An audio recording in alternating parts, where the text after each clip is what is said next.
सातव्या मुलीची सातवी मुलगी या मालिकेच्या आजच्या भागात आपण पाहणार आहोत. एकीकडून रूपाली नेत्रावर वार करते, नेत्रा तो वार अडवते, तर दुसरीकडून अस्तिका नेत्राला दंश करण्यासाठी पुढे येते. मात्र नेत्रा दुसऱ्या हाताने अस्तिकाचा देखील गळा दाबते. दोन्ही बाजूंनी एकाच वेळी होणारा वार रोखून ती उभी असते आणि मग त्यानंतर नेत्राने गळा दाबल्याने अस्तिकाला श्वास घेणं अवघड होतं. तर रूपाली मोठ्याने ओरडून तिला सांगत असते की अस्तिका दंश कर नेत्राला, पण अस्तिकाला नेत्राला काही दंश करता येत नाही. त्यामुळे रूपाली खूप चिडते. ती पूर्ण ताकद लावून नेत्रावर पुन्हा एकदा वार करायला जाते. मात्र नेत्रा तिचा हात घट्ट पकडून ठेवते. रूपालीला जागचं हालताही येत नाही. इकडे अस्तिकाला सुद्धा काहीच करता येत नसते आणि मग त्यानंतर ती लगेच तिच्या नागरूपामध्ये येते. मात्र नेत्रा तरीसुद्धा तिला सोडत नाही. ती अस्तिकाचा गळा दाबूनच उभी असते. तर इकडे रूपाली पुन्हा अस्तिकाला सांगते की दंश कर नेत्राला, आणि मग नागरूपामध्ये आलेली अस्तिका नेत्राच्या हाताला दंश करते आणि ते बघून इंद्राणी खूप घाबरते. तर दुसरीकडे अद्वैतच्या हातातील बशीसुद्धा फुटते, त्यामुळे तो देखील खूप घाबरतो. तर इकडे रूपाली पुन्हा मोठ्याने ओरडून अस्तिकाला सांगते की तिला दंश करत राहा, आणि त्यामुळे अस्तिका नेत्राच्या हातावर 3-4 वेळा दंश करते. पण नेत्रा सुद्धा जागची हालत नाही. ती अस्तिकाला सोडत नाही. ती अस्तिकाचा गळा पकडून तशीच उभी असते. अस्तिकाच्या गळ्यातून रक्त येऊ लागते आणि मग त्यानंतर तिचा जीव जातो आणि ती मरल्यानंतरच नेत्रा तिला सोडून देते. आणि त्यामुळे इकडे रूपाली खूप घाबरते. ती रागातच नेत्राकडे बघत असते. तर नेत्रा हसतच तिला सांगते की विरोचका, तुझा नाग मेला. मात्र त्यानंतर नागाने केलेल्या दंशामुळे नेत्राच्या तोंडातून फेस येऊ लागतो आणि ती सुद्धा बेशुद्ध होते. त्यामुळे इंद्राणी खूप घाबरते, पण तिला जागचं हालताही येत नाही. इंद्राणी, नेत्रा आणि ती अस्तिका तिघीही जमिनीवर पडलेल्या असतात. आणि मग त्यानंतर रूपाली अस्तिकापाशी जाते. ती म्हणत असते की तू या विरोचकाचा नाग होती, या विरोचकाचा सेवक होती. विरोचकासाठी तू बलिदान दिलं आहे, आणि जो सेवक विरोचकासाठी स्वतःचं बलिदान देतो त्याचं अस्तित्व हा विरोचक पुन्हा जिवंत करतो.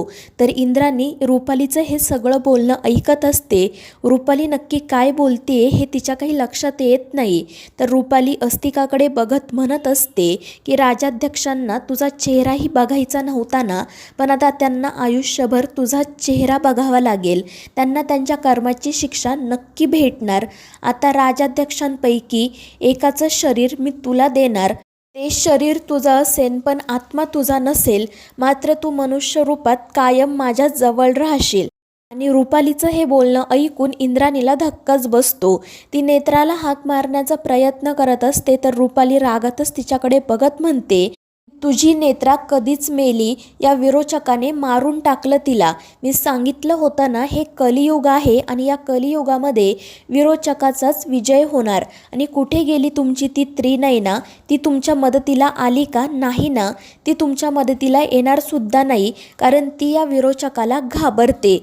आणि मी तुला मुद्दामच जिवंत ठेवली आहे. जा तुझ्या त्या त्रिनयनेकडे आणि सांग तिला की तिच्या मुलीला मी मारून टाकलं.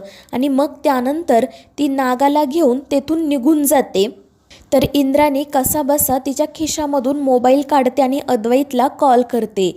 तर दुसरीकडे रूपाली नागाला घेऊन जंगलात बसलेली असते आणि ती हसतच त्या नागाकडे बघत म्हणत असते की मी आत्ता जे काही बोलले त्यावर त्या मूर्ख इंद्राणीने विश्वास ठेवला असेल, कारण ती या सगळ्यामध्ये एक गोष्ट विसरली आहे की मनोरमाची शक्ती माझ्याकडे आहे आणि त्या शक्तीमुळे मी तुला पुन्हा जिवंत करू शकते.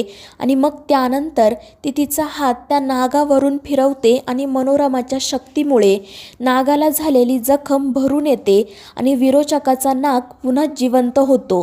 त्यामुळे रूपाली खूपच खुश होते. आणि मग ती त्या नागाकडे बघत म्हणते की असं कसं काही होऊन देईल मी तुला? तू साधासुद्धा नाग नाही, तर या विरोचकाचा नाग आहे. मी तुला कधीच काही होऊ देणार नाही. पण मला खात्री आहे की त्या नेत्राला सुद्धा काही झालं नसणार, कारण ती त्या त्रिनयनेची हट्टी मुलगी आहे. जरी तू तिला दंश केला असला ना तरी ती जिवंतच असणार. त्यामुळे आता आपण असं काहीतरी करायचं की ती स्वतःच स्वतःचा जीव घेईल आणि त्यानंतर अस्तिका पुन्हा मनुष्य रूपात येत विचारते की विरोचका नक्की आपण काय करायचं आहे. आणि त्यावर रुपाली सांगते की नेत्रा ज्या हॉस्पिटलमध्ये असेल तिथे आता आपणही जायचं आणि आता यापुढे नेत्राची जागा तू घ्यायची. मात्र रुपाली नेमकी काय बोलते हे अस्तिकाला कळत नाही. तर रुपाली तिला सांगत असते की आता नेत्राची त्या घरातील जागा आणि अद्वैतच्या मनातील जागा तू घ्यायची. आता नेत्राच्या प्रत्येक नात्यावर तुझा हक्क असेल.